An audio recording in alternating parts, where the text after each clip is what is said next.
Boa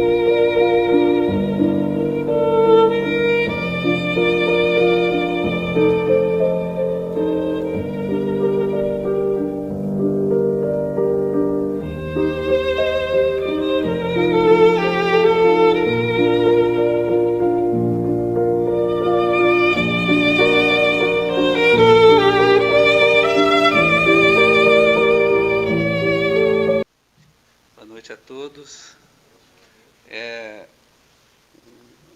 uma alegria imensa estar aqui. A gente se sente em casa mesmo, né? Somos irmãos e a gente sente isso no Espírito. A gente vai falar do poder do Espírito, né? Legado do amor. Que numa casa espírita, falar do poder do Espírito não tem nenhuma novidade, né? Mas o que é diferente, né, eu acho que foi muito apropriado a leitura, né, a gente experienciar esse poder. E é por isso que o poder do Espírito é o legado do amor. Amor de quem? Amor de Deus, né? É pelo amor de Deus, é pela graça e pela oportunidade da vida em todos os sentidos, né? Porque nós temos essa vida física temporária, mas a nossa vida no espírito é eterna, imortal. Não é grandioso a gente ter essa concepção de poder que a gente merece mesmo? Nós somos um ser imortal, que privilégio, né?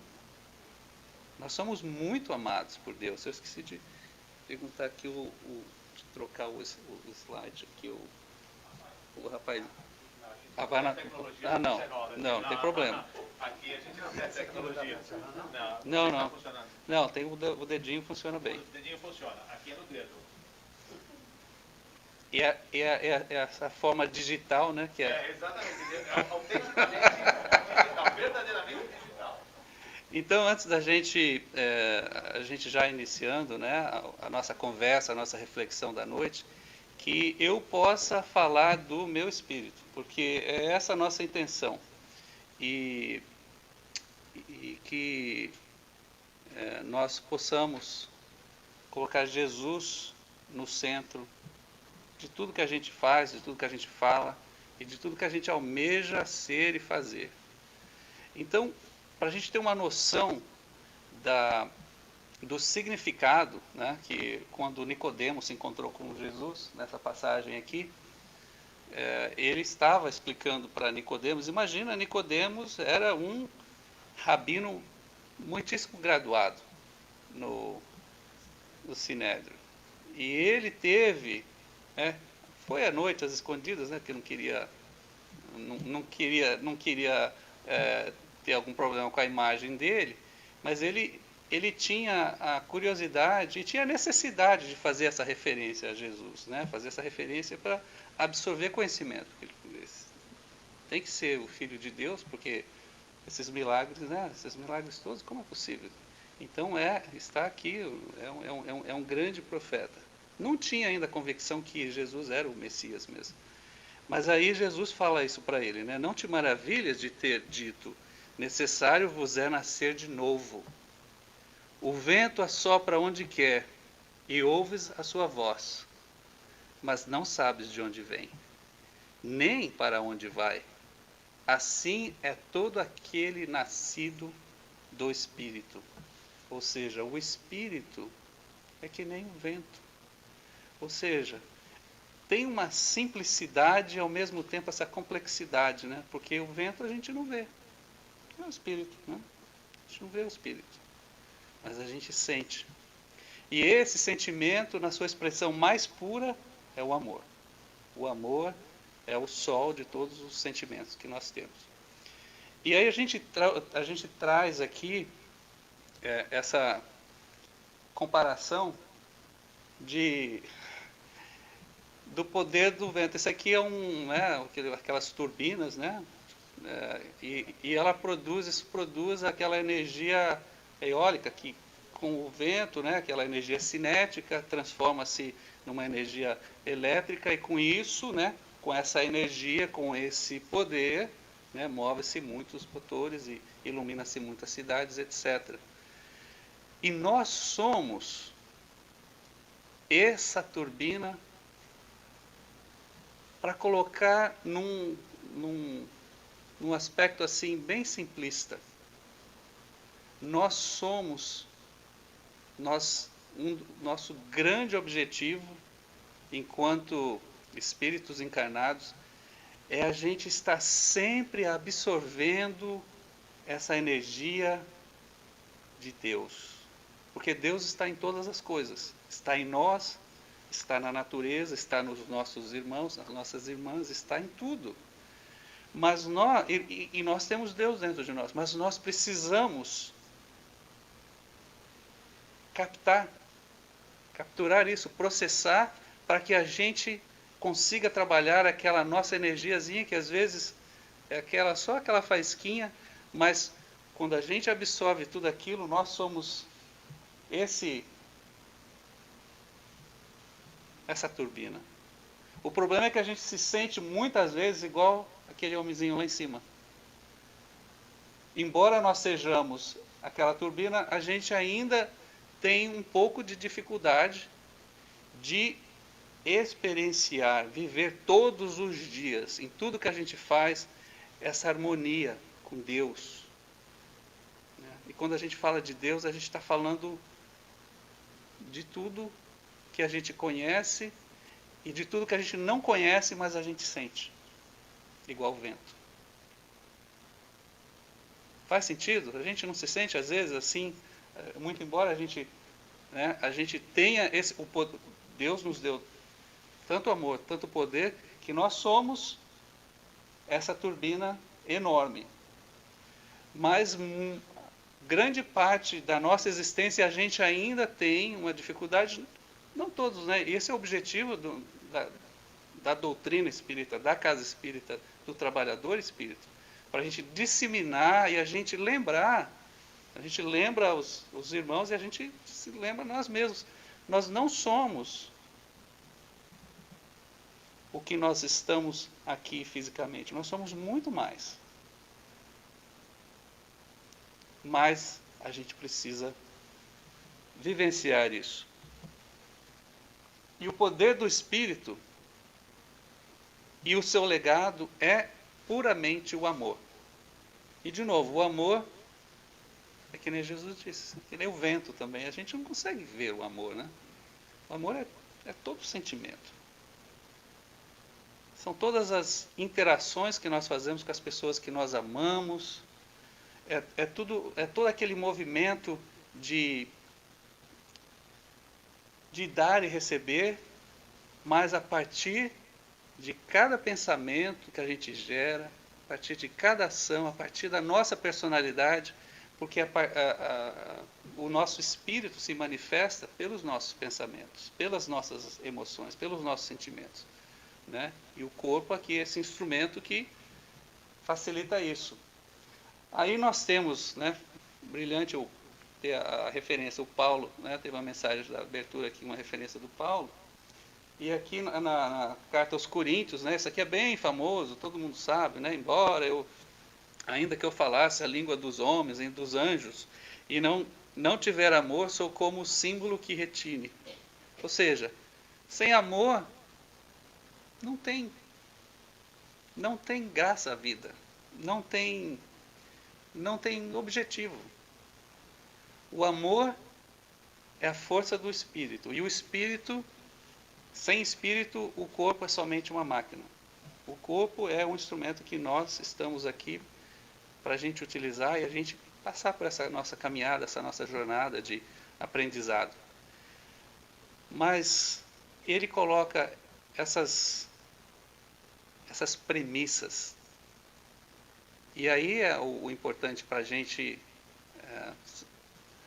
se questionar se nós estamos experienciando o amor neste nível.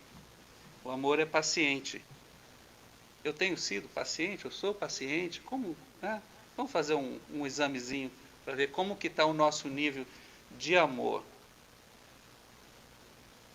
E o que eu posso fazer diferente para experienciar tudo isso, para viver mais o amor e para estar mais em conexão com o Espírito. Quanto mais conexão que eu estou com o meu ser espiritual, eu estou em conexão com Deus. E Ele nos ama tanto, tanto, e a gente é tão esquecido, a gente se preocupa tanto com as coisas do cotidiano, as coisas que nos importam, que Ele até traz um amigo espiritual, que a gente também não vê, mas sente, para nos estar ali, lembrando das coisas. O amor é benigno, é bom, é generoso. São qualidades que eu tenho, que eu exerço no dia a dia. O amor não inveja, ele não se vangloria, não é orgulhoso, não é rude, não é egoísta, não se irrita facilmente, não mantém registro dos erros. Essa é difícil, né? Essa é difícil, né? Porque a gente, essa questão do perdão é o maior exercício, é um dos maiores ensinamentos que Jesus deixou, não como um ensinamento, mas como uma obrigação para a gente sair daqui melhor do que a gente entrou.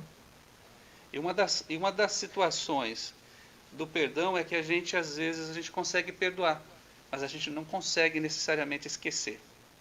Aquilo fica lá ainda ruminando. Você às vezes faz oração para a pessoa que te feriu, que te lesou, que cometeu absurdos, quando a gente não esperava aquilo e causou aquele trauma.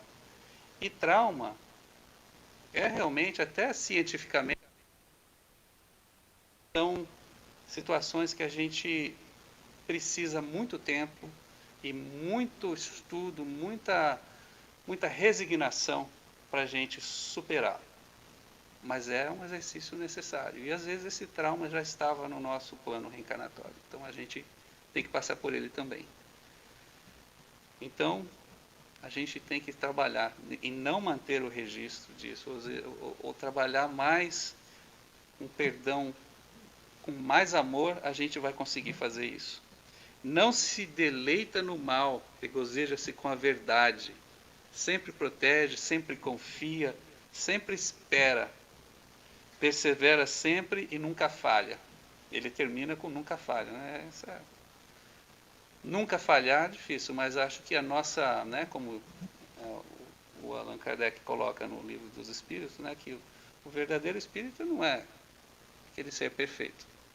Nós somos seres imperfeitos, mas que se esforça todos os dias. A gente está sempre tentando trabalhar para a gente chegar nessa parte do amor e não falhar. A gente falha, a gente aprende, a gente tem que fazer esse exercício. Esses são, né, exercícios do amor, porque nessa mesma carta aos Coríntios, Paulo ele conclui que quando eu era criança, eu pensava como criança, mas agora eu sou adulto. Eu tenho que pensar e agir como adulto. E dar uma ressignificação para o amor. Quando nós estávamos lá, quando nós estávamos nos primórdios, nós éramos ainda, né, no tempo lá de Jesus, e depois, nós éramos bastante infantis ainda, com as lições do Evangelho, com esse aprendizado todo. Mas isso já faz bastante tempo, né? Nós já estamos reencarnando, né? A gente já teve várias lições. Até que a gente está aqui hoje, né? Acho que a gente já conseguimos fazer uma melhorazinha, a gente já teve, né? A gente está, o Espiritismo em 1857, quando ele foi introduzido de forma mais formal, com o Livro dos Espíritos, ainda havia muito tabu. Ainda existe muito tabu. Mas as coisas estão cada vez mais, né? Nós estamos ficando mais espiritualizados, nós estamos mais tolerantes, embora tenha muito trabalho a fazer. Mas nós somos chamados a sermos adultos agora. Então, quando nós somos mais adultos, né, e excelente, de novo, conforme conforme você lia a mensagem, eu acendendo algumas luzes aqui. Né? A gente viu a necessidade da responsabilidade, porque crer em Jesus é uma coisa, servir Jesus é uma outra coisa completamente diferente. Exatamente, porque qualquer um pode crer. Não dá muito trabalho crer. É gostoso crer. Né? Às vezes a gente fica até meio seletivo na nossa crença. Né? Às vezes a gente crê muito em Jesus porque é aquela situação eu preciso.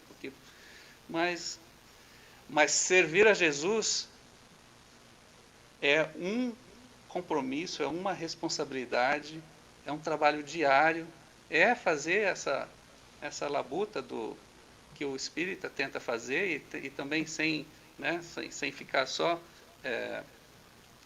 puxando o saco só do espírita, o cristão também, né? Porque o espiritismo é cristão. Jesus não implantou a religião cristã. Foram os homens que criaram a religião. Mas Jesus, ele implantou a espiritualidade no nosso ser.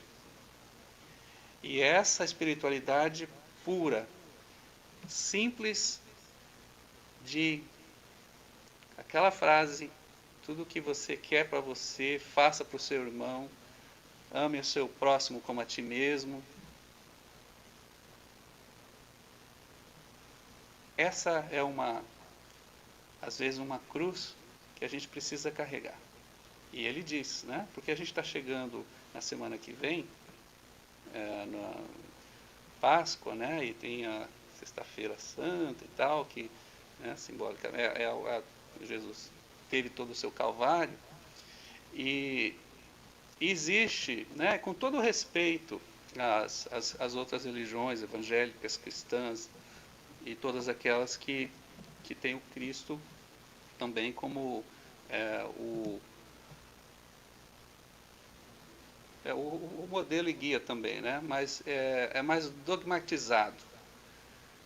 E um dos conceitos que a gente ouve com bastante frequência é que se eu aceitar a Jesus, né, os meus pecados serão salvos, eu serei salvo, se ele morreu na cruz ele quitou todos os nossos pecados, então basta eu crer em Jesus. E quando a gente vê no prisma da doutrina espírita, é uma situação um pouquinho diferente, porque a gente sempre tem a nossa responsabilidade. A gente vê que Jesus, como nosso irmão mais velho, ele nos deu exemplo. Ele falou, olha, para vencer esse mundo é preciso muito sacrifício. E não vai ter sacrifício pior do que esse que eu estou passando. Mas eu venci o mundo. Então, se você quer me seguir, pega a sua cruz e siga. Então, ele nos convida a fazer esse mesmo exercício que ele fez. Então, crer e servir é bastante diferente. Vamos seguir aqui. Nós temos bastante coisas para falar. Quando a gente fala de legado, a gente fala muito dessa concepção de herança, né? E a gente pensa, quando a gente chega numa idade mais avançada, o que a gente vai deixar para os nossos filhinhos, para os nossos netinhos. E a gente sempre tem aquela concepção de que a gente necessariamente precisa, a gente passa uma vida chegando somente nessa nossa terceira idade, que a gente começa a cair a ficha. Opa, peraí, né? Nessa minha idade, as minhas chances de sobrevivência por mais uma década, 2, 3, 4 que seja, vão se reduzindo. Então, eu tenho esse conceito de legado. Então, fica o conceito de herança, a gente se perde um pouco quando a gente fala da herança espiritual, porque a gente ainda tem essa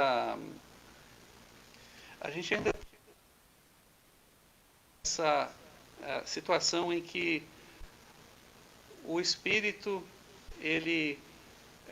a gente pensa no nosso ser espiritual ou no espírito da pessoa que a gente está se despedindo, E a gente,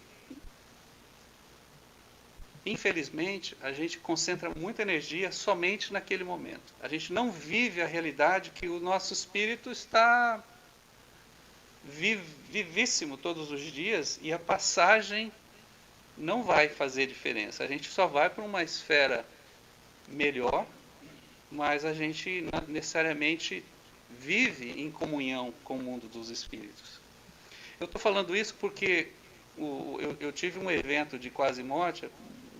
Muitos de vocês, acredito que a maioria conhece um pouco da minha história. Eu tive uma parada cardíaca em dezembro de 2016.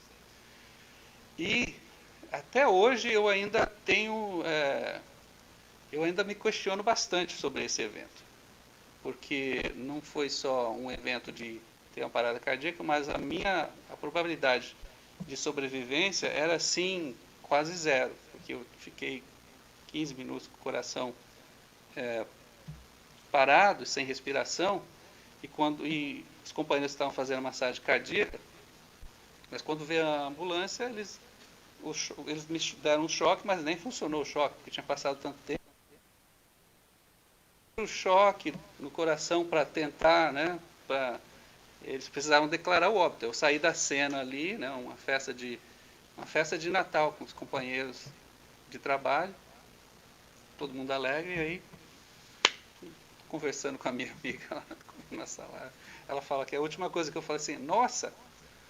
E aí eu apaguei. E então, antes deles, né, decretarem que eu havia morrido, o corpo, eles deram o terceiro e último choque. E aí voltou um pouquinho, deu uma reagida. Aí lá no hospital eles induziram uma coma, porque os órgãos todos estavam em falência. E, para resumir a história, eu acordei dessa coma 3 dias depois e tudo bem. Sem nenhum problema. Sem nenhuma sequela. Mas, com o meu espírito, eu até, quando eu fiz essa palestra aqui no PC Knowledge, eu falei que essa foto foi tirada pelo colega nosso, o Omar, e depois muita gente falou assim, nossa, como que foi? Como é que tira foto do espírito assim? Depois eu tive que explicar, né? Não, gente, é uma montagem, né?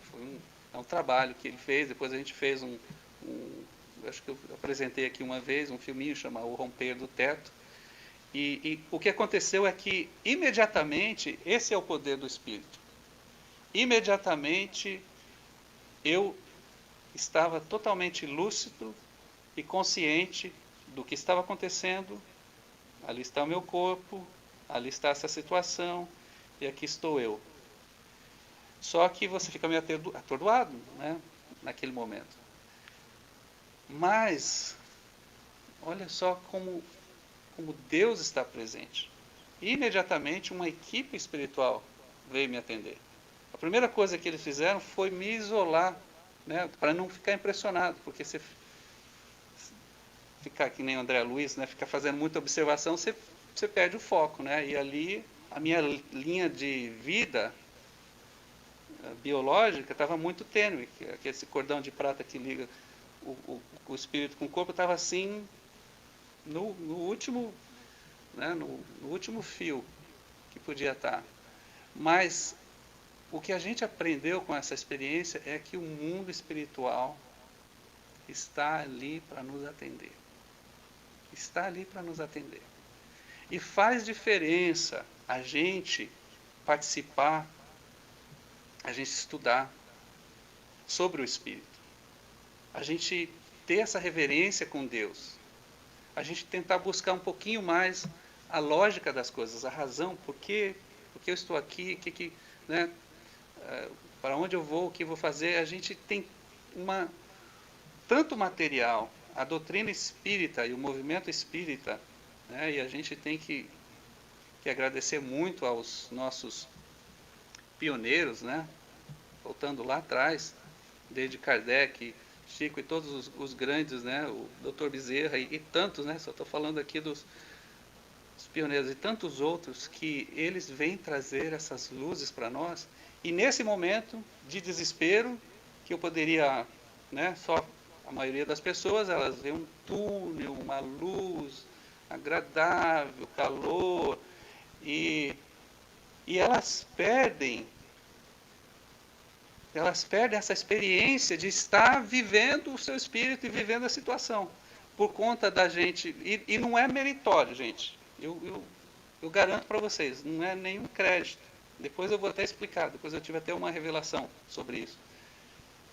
É uma moratória, é uma simples moratória, é mais débito, não é crédito, é mais débito para minha conta, mas o carinho, o atendimento e depois a intervenção pelo amor dos amigos, dos familiares, das pessoas queridas que faziam oração não somente para mim ficar, não, o Valdo tem que ficar. Eu sentia chegar as orações para mim, para me fortalecer, assim, de amigo, de irmão mesmo, e aquilo foi assim o bálsamo que eu precisava, porque aquela equipe espiritual, eles trabalham com os recursos que eles têm. E essas intervenções, a gente precisa estar conectado. Então foi o que fez a diferença. E uma o que aconteceu 3 semanas depois que aconteceu esse evento comigo, e que voltei para casa, fiquei no hospital um pouco. Hoje eu tenho um marca-passo desfibrilador aqui, tipo um anjo mecânico. Se acontecer de novo, eu tenho mais chances, né? Mas já fazem 4 anos, nunca aconteceu. Então, eles nunca encontraram a causa. Eu não sou cardíaco. Foi um impulso elétrico dos 100 mil impulsos elétricos que o coração recebe para abrir e fechar, falhou um. Ele foi para o caminho errado. Aí o coração não sabia se abria, se fechava, ficou lá. Eles chamam isso de fibrilação, ficou fibrulando. E por conta disso aí você colapsa, tá certo? Aí você colapsa. E o que aconteceu 3, 4 semanas depois, um amigo de trabalho da minha esposa, mesma idade, 3 filhinhas lindas, cara sadio, fazia Cooper toda manhã. E uma dessas manhãs, fazendo o Cooper dele, fazendo a caminhada dele, com as 2 filhinhas, uma ficou em casa, ele teve exatamente o mesmo evento que eu tive. Só que, infelizmente, ele não voltou.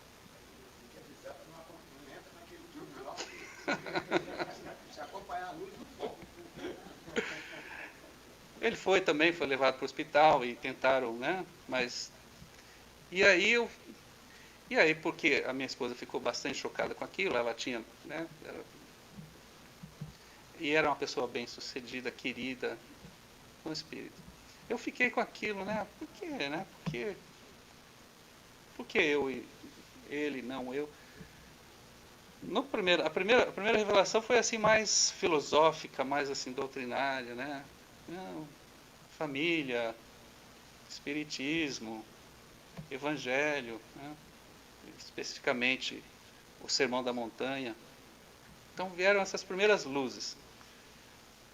Recentemente, eu diria que no final do ano passado, eu tive, sabe quando você tem esses momentos assim, de aquela tristezazinha bate e tal, aí eu fiquei de novo dando volta nisso. Aí veio o nosso amigo, né, espiritual, para ter uma conversinha. Assim, Valdo, não precisa ficar pensando nisso. Mas já que você está querendo respostas, não tem nada especial que aconteceu com você. Quem disse para você que essa foi a sua primeira vez que exatamente essa mesma coisa aconteceu com você? Só que, das últimas 3 vezes, você também não voltou. Então agora você, né? Você está tendo a oportunidade de dar uma acordada, né? E aí a gente começa a pensar de novo no amor de Deus com a gente, né? Que a gente tem o presente da reencarnação, da gente voltar e tentar fazer de novo e fazer melhor, e às vezes a gente está conseguindo fazer alguma coisinha diferente, talvez a gente era muito preguiçoso no passado, ou era irresponsável, ou alguma coisa. E agora a gente está um pouquinho melhor. Não é necessariamente de novo o mérito, mas o aprendizado. O experienciar quando chega a hora do testemunho. Porque quando eu estava ainda nesses 3 dias de estar totalmente lúcido no mundo espiritual, eu vendo todo aquele trabalho, os amigos da luz que me cuidavam, né, os mentores todos que estavam ali, não eram familiares, eram trabalhadores mesmo, dedicados, sérios. Eles falaram, olha, a gente não sabe se... Porque estava muito gostoso do lado de lá. Mas a gente sabe da nossa responsabilidade aqui. E aí, eles falaram, é entre você e Deus. Conversa com Jesus. Vê como que vai ficar a sua situação. E foi aí que, né, tudo isso que a gente está falando, naquele momento também me veio. Eu tive aquela entrega. Assim, eu surrender. Seja feita, Senhor, a sua vontade e não a minha. Se for da sua vontade para mim continuar aqui, seja. E graças a Deus aqui estamos. Enough, falamos bastante de mim. Esse aqui é um dos grandíssimos legados que a gente está experienciando junto essa noite, a gente experiencia junto sempre. Deus é tão bom, tão justo, tão onipotente, que Ele coloca pessoas especiais na nossa vida. Em todos os momentos. Queira a gente possa ver o nosso amigo espiritual, ou não, possa a gente sentir o calor dele, ou das pessoas que a gente tem na nossa convivência, na nossa família, Deus dá essa família. Nunca, jamais estaremos sós. Essa é uma das grandes lições que aprendi e tive o prazer de experienciar. No entanto, é importante que para a gente sentir o amor de Deus, não basta só crer em Deus. A gente precisa fazer essa conexão, e é isso que Jesus passou para nós. Aquele que mais servir, aquele que for mais escravo, né? Ou seja, quanto mais nós nos rebaixarmos com a referência deste mundo material, quanto mais nós nos rebaixarmos para servir o Pai, para fazer aquilo que Jesus disse, cuide desses pequeninos, cuide dos mais frágeis. Você estará agindo em meu nome. Isso é servir, isso é comungar com Deus aquilo que nós já sabemos, que faz parte, não só a gente faz porque nós somos bonzinhos, faz parte da nossa responsabilidade, para nós sermos merecedores desse amor, para a gente conseguir estar mais próximo dele. E quando a gente faz esse movimento de amor, de servir e de entrega, e a gente está em comunhão com Jesus, Ele está conosco todo o tempo. Por pior que seja a situação que nós estejamos passando. E a gente está passando por momentos dificílimos, né? Nós estamos, né, o nosso querido Brasil, essa situação de pandemia, a gente escuta familiares, agora está ficando tão feio a coisa. Eu moro numa cidadezinha pequenininha desse tamanho. Meses atrás a gente não ouvia falar muito, agora todos os dias tem um conhecido, um amigo, uma pessoa mais próxima que está fazendo essa passagem. Mas isso tudo está no nosso plano reencarnatório também. Já estava no meu plano reencarnatório, passar por aquilo. Pode ser que aconteça de novo, pode ser que a minha moratória é só por alguns anos. O importante é viver, experienciar esse amor e estar com Ele. Porque quando nós nos sentimos sozinhos e a gente o chamar, Ele estará lá. Aquele carinho que eu recebi daqueles irmãos, daqueles amigos, das orações, e aquelas orações, elas atravessavam, eu estava tipo uma cabine assim, protegida, uma cabine linda de cristal, e E eu sentia o calor de cada lágrima que vinha. E isso reforçava mais a minha luta para me encontrar. Porque nós precisamos nos encontrar, saber o lugar onde que nós somos aquele vaso quebrado, encontrar exatamente onde o vaso está quebrado, expor para que a luz entre. E a luz é Jesus. E essa, voltando aqui, a gente passou aqui os amiguinhos. A gente sempre vai ter alguém do nosso lado. Agora, vamos ter, antes da gente passar um videozinho, olha só, e não é no Espiritismo, only a life lived for others is a life worth a while. Nosso querido Albert Einstein, que era considerado ateu, ele era judeu, mas as pessoas perguntavam, você acredita em Deus? E ele dava algumas voltas e tal, mas o que ele falava e o que ele fazia era resultado de um conhecimento espiritual enorme. Ou seja, somente uma vida que é vivida para os outros é uma vida que merece ser vivida. It's worth a while. E mais, there are only two ways to live your life. Só tem duas maneiras de você viver a sua vida. Uma é quando você entende que nada é um milagre. E a outra é que você entende que tudo é um milagre. O que a gente prefere? Passar uma vida em que nada é um milagre, ou pode ser, pode não ser, ou ter essa convicção que tudo é um milagre? Porque nós somos um milagre. Quando a gente fala de milagre, a gente está falando de alguma coisa extraordinária. Nós estamos falando desse poder que nós somos, desse espírito. Não aquele homenzinho que está lá em cima, que a gente mostrou a fotografia lá, fazendo a manutenção na turbina. Nós somos a turbina e muito mais. Nós estamos capturando essa energia, esse hálito de Deus. A gente combina isso com a nossa energia própria que Ele nos deu, a gente transforma aquilo no que a gente precisa para viver bem o dia a dia. E também tudo, né? Filósofos, cientistas, e o Shakespeare, acho que é dramaturgo, né? O título dele. Ele diz o seguinte: o melhor legado, o legado mais rico que existe é a honestidade. Aí o William Shakespeare, eu acho que ele roubou isso do meu pai. Porque o meu pai também falava isso. Só que de uma forma mais caipira, né? Mais jeitinho dele. Meu pai falava: meu filho, você quer ser feliz na vida? Seja honesto. Seja honesto. E trabalha duro.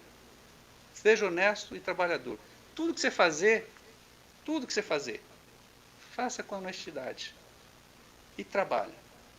Faz isso, meu filho, você vai ser feliz. A simplicidade do meu pai. E a minha mãe, a outra grande, não era dramaturga, não era cientista, mas era uma excelente filósofa. Porque ela já estava... Ela era uma pessoa, e é uma pessoa, graças a Deus ela está aqui ainda, mas muito prática. Bastante cristã, fervorosa.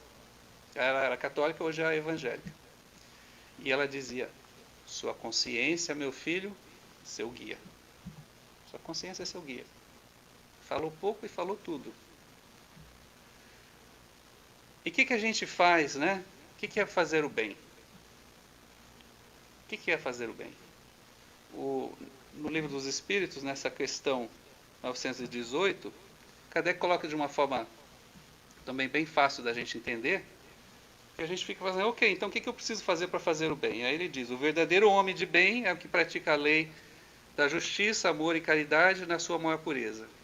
Mas aí ainda fica né, a gente quer mais detalhe, mas exatamente como que é que eu pratico a lei do amor, da justiça e tal, né? Muitos de nós temos isso, que a gente quer, as coisas têm que ser mais claras, mais tudo preto no branco e tal. Então aí, o Santo Agostinho, ele traz de uma forma mais detalhada, minuciosa. Se interroga a própria consciência sobre os atos que praticou. Pergunta se não violou essa lei. Se não fez o mal. Se fez todo o bem que podia. Porque ser bom, mas não fazer o bem, é diferente. A gente não pode. Não fazer o bem é se abstrair da responsabilidade. Se ninguém tem motivos para queixar-se dele, enfim, se fez aos outros tudo quanto queria que os outros lhe fizessem. Está na questão 918. Agora, vai ser mais pessoal aqui a nossa conversa.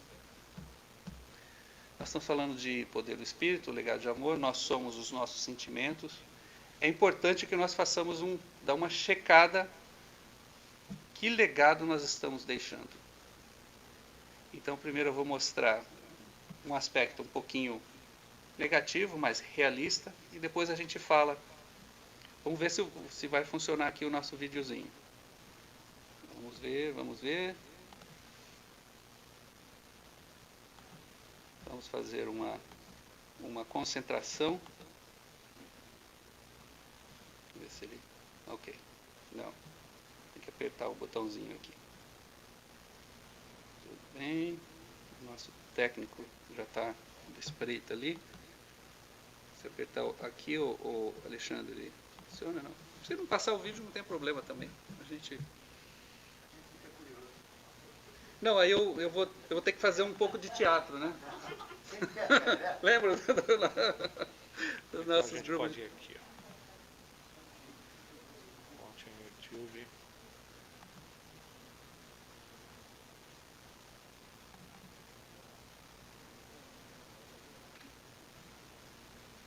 Não tem problema. Esse vídeo, ele é uma campanha, na verdade, enquanto o Alexandre vai... É uma campanha de prevenção à violência infantil. A gente se chama A Criança Vê, a Criança Faz. É uma campanha de conscientização do que os pais estão, do que nós pais estamos fazendo, os filhos eles nos copiam. Eles às vezes não nos copiam ostensivamente, na sua cara, na sua frente. Mas depois eles fazem. Porque nós para eles, nós somos o modelo guia. Né? Nós estamos falando Jesus é modelo e guia. Esse aqui? Nós somos, exatamente. Alexandre é o cara. Não, mas ele não está saindo aqui. Ah.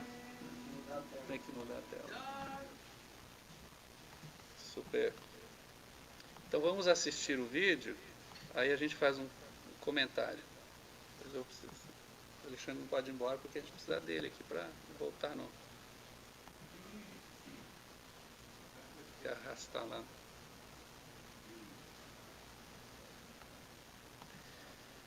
E quando a gente assistir, gente, sem julgamento, é mais uma reflexão, tá? Porque a gente vê umas cenas dessas, algumas cenas bem fortes, e a gente fica constrangido, né? É mais para a gente ver o quanto... Pronto? Pode?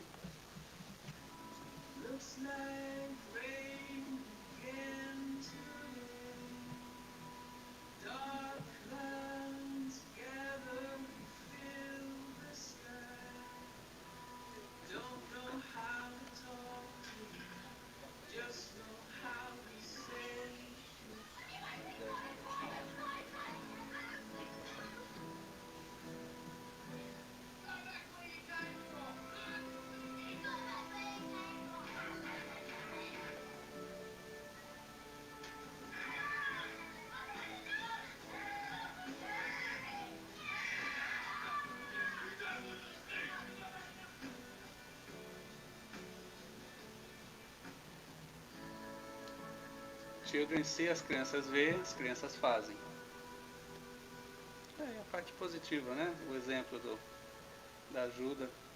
Make your influence positive. faça a sua influência ser positiva. Devo voltar?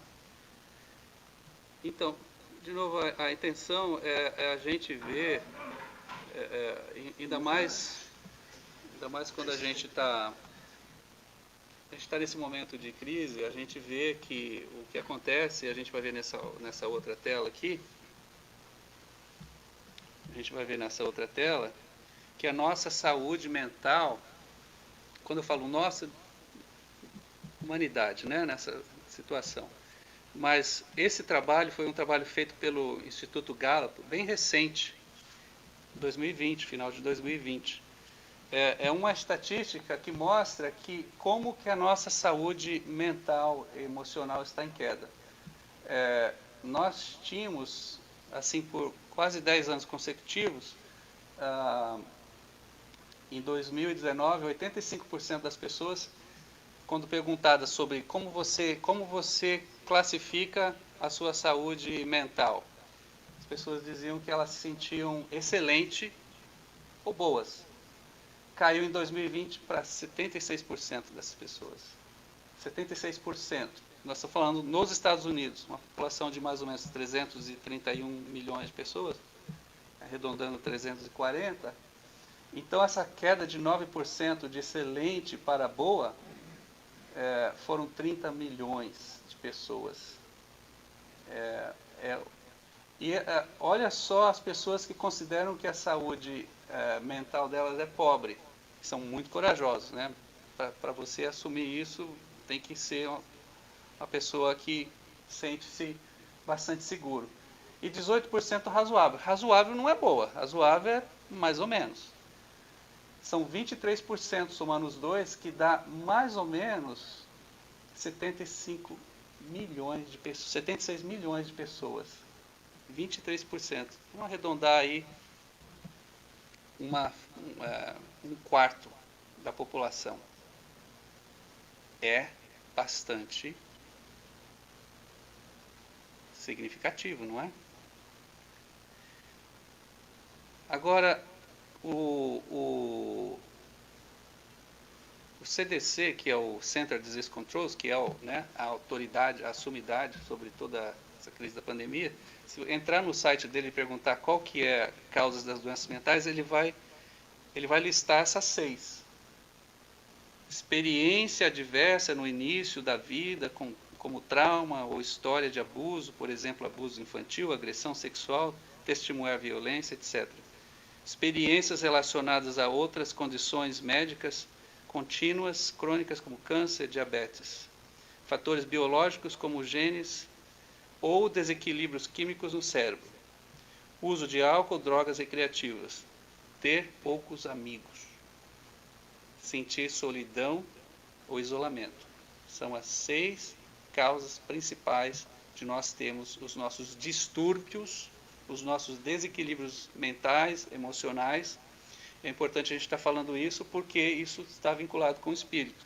Se a gente traduzir isso, o que a gente aprende na doutrina espírita, é que essas primeiras 3 aqui, elas são mais resultado de expiações, ou seja, são condições que nós temos desde, nós estamos falando de situação congênita, nós estamos falando de situações, nós não temos como nos defender dela. Elas foram causadas por situações externas ou estava no nosso plano encarnatório para a gente tê-la, passar por isso, e faz parte das nossas expiações. E essas 3 últimas aqui, uso de álcool, drogas recreativas, ter poucos amigos, sentir solidão e isolamento, inclusive tem uma obra lindíssima da Joana de Ângeles, bastante informativa, que se chama O Homem Integral. Ela fala sobre fugas psicológicas e fala muito por que a gente tem essas fugas psicológicas.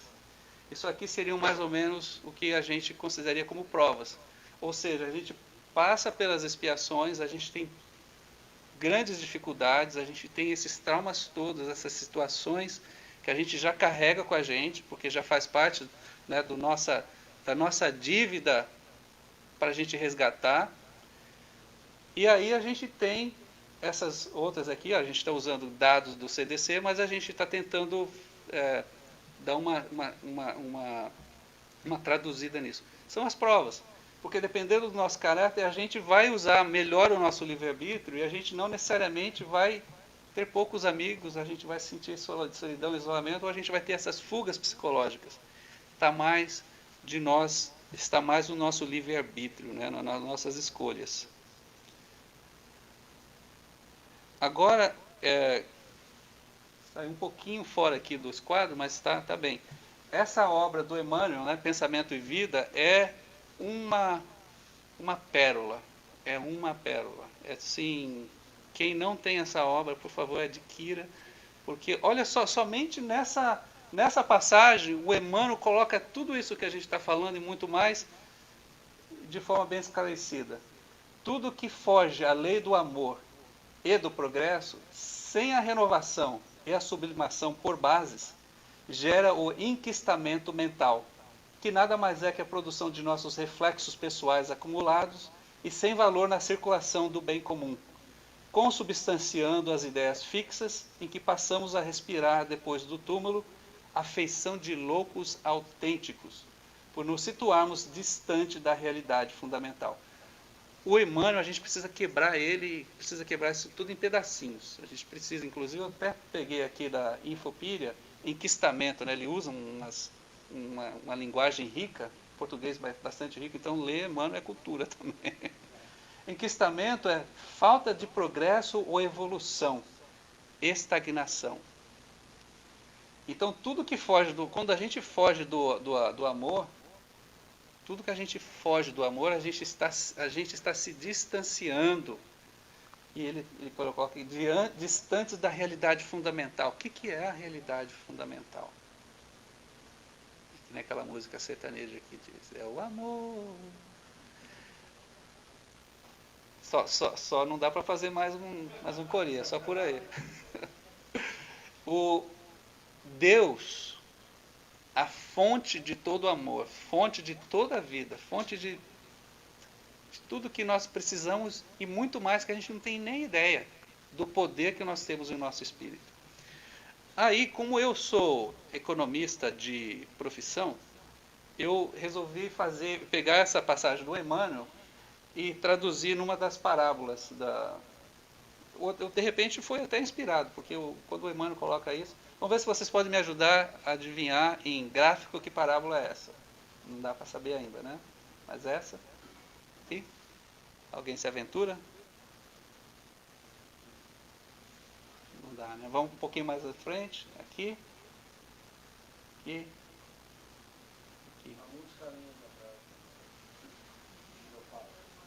Muitas moradas da casa do meu pai. Muito próximo. Bem, muito bem. Então vamos lá. É a parábola do filho pródigo ou dos dois irmãos. Vamos voltar. Por que ela é assim? Então tinha um homem que era um homem bom, um homem muitíssimo bom que tinha 2 filhos. Eu viajei muito, tá? Dá pra. Vamos ver se. Depois vocês me falam. Depois vocês me falam. Então esses 2 filhos, eles seguiam os mandamentos do pai. Eles eram fiéis. Eles serviam ao pai. O pai era tudo. Mas um deles, quando chegou em certa idade, que ele já se sentia independente, ele falou assim, pai, eu quero tudo que me pertence e eu quero aventurar a minha própria vida. E o pai falou assim, tá bom, meu filho, se é isso que você quer, né? Aí ele foi. Essa flechinha estava vermelha no meu gráfico original, não sei que cor que está saindo aqui. Eu estou meio daltônico essa noite. Então, o que ele fez? Ele resolveu se distanciar do pai. Vocês têm que me ajudar a trabalhar aqui, porque a gente está tentando conectar os pontinhos. Aí, o que aconteceu? Mas quando ele chegou no limite. Ele chegou no limite. E aí ele viu que ele estava totalmente... Ele estava pior do que a situação daqueles porcos ali. Ele estava em uma situação física e a gente tem que lembrar que nesse tempo, principalmente, né, a honradez da pessoa era o que Aquela pessoa que tinha mais prezava. Quando ele chegou na situação calamitosa, ele caiu na real. Caiu em si.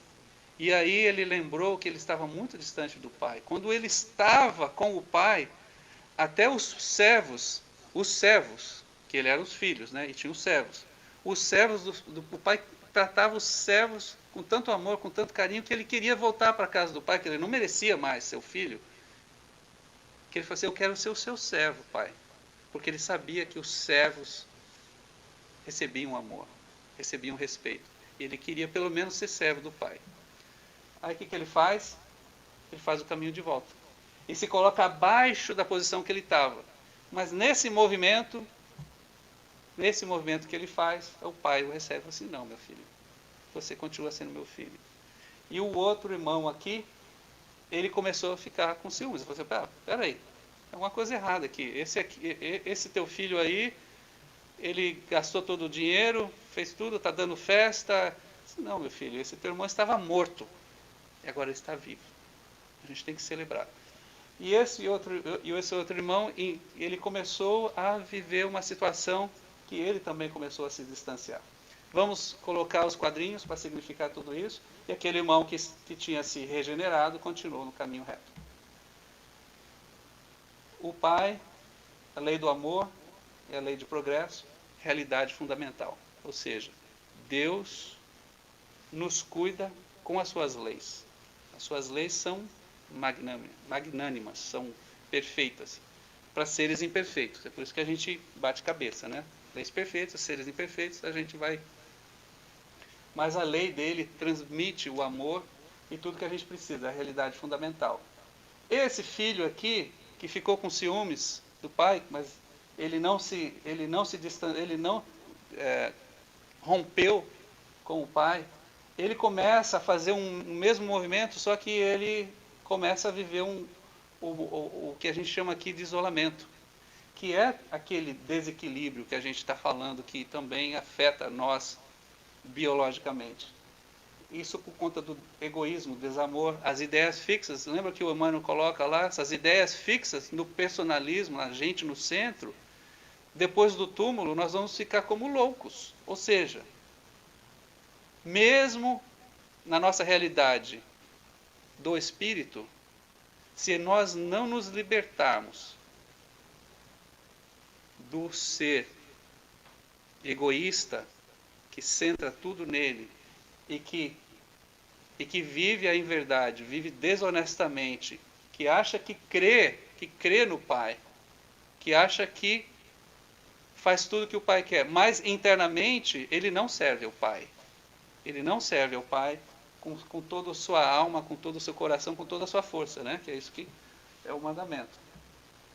Enquanto esse outro aqui, ele fez o movimento da reforma íntima, a distância inicialmente foi o desequilíbrio dele, mas por conta da honestidade com a vida, ele foi maduro o suficiente, ele se amadureceu por conta do efeito da causa, né? Ele está sofrendo a lei da causa e do efeito, mas ele conseguiu fazer o caminho de volta à casa do Pai, iniciando de novo do zero, e essa é a renovação, é a sublimação que Emmanuel fala. Tudo que foge à lei do amor, sem renovação e sublimação, é estagnação. Agora, como a gente também abriu em Paulo coloca: e não vos conformeis a este mundo, mas vos transformar-vos pela renovação da vossa mente, nossa mente e nosso espírito, para que experimenteis qual seja a boa, agradável e perfeita vontade de Deus. Está em Romanos 12. E para encerrar, né, nós temos sempre aqui Jesus. Eu não vou passar aquele videozinho lá, que precisaria fazer uma mexidinha aqui. Confie em Deus, confie também em mim. Deus é amor. A gente consegue sentir o amor de Jesus? Eu vou convidar vocês a fazer uma leitura em casa, tranquilinhos. Por conta do tempo não vai dar, a gente faça uma leitura do Cristo Consolador no Evangelho segundo o Espiritismo, capítulo 6. Tem duas mensagens do Espírito de Verdade, que é Jesus. E a segunda mensagem é, assim, algo... Tem um minutinho? Um minutinho. Vou ler para vocês aqui, então, porque vocês vão até esquecer. Um minutinho, aí a gente encerra, porque eu estou abusando aqui do horário.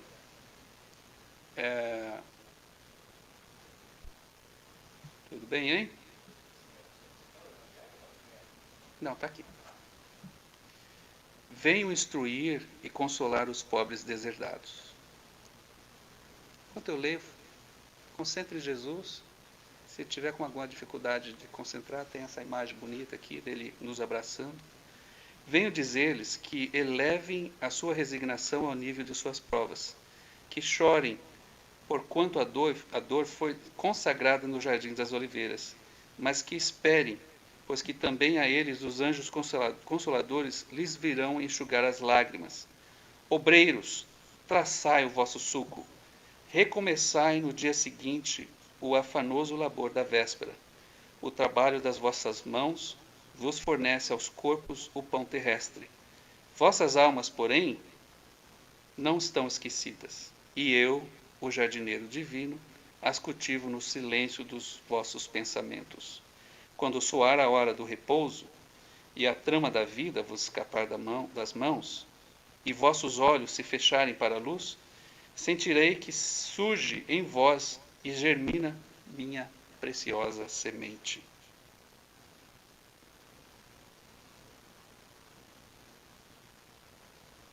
Os que carregam seus fardos e assistem os seus irmãos são bem amados meus. Instruí-vos na preciosa doutrina que dissipa o erro das revoltas e vos mostra o sublime objetivo da provação humana. Assim como o vento varre a poeira, que também o sopro dos espíritos dissipe os vossos despeitos contra os ricos do mundo, que são não raro muito miseráveis, porquanto se acham sujeitos às provas mais perigosas do que as vossas. Estou convosco, e meu apóstolo vos instrui. Bebei na fonte viva do amor e preparai-vos cativos da vida, a lançar-vos um dia, livres e alegres, no seio daquele que vos criou fracos, mas para vos tornar perfectíveis, e que quer modeleis vós mesmos a vossa maleável argila, a fim de serdes os artífices da vossa imortalidade. Espírito de verdade, um beijo no coração de vocês, muitíssimo obrigado pela oportunidade.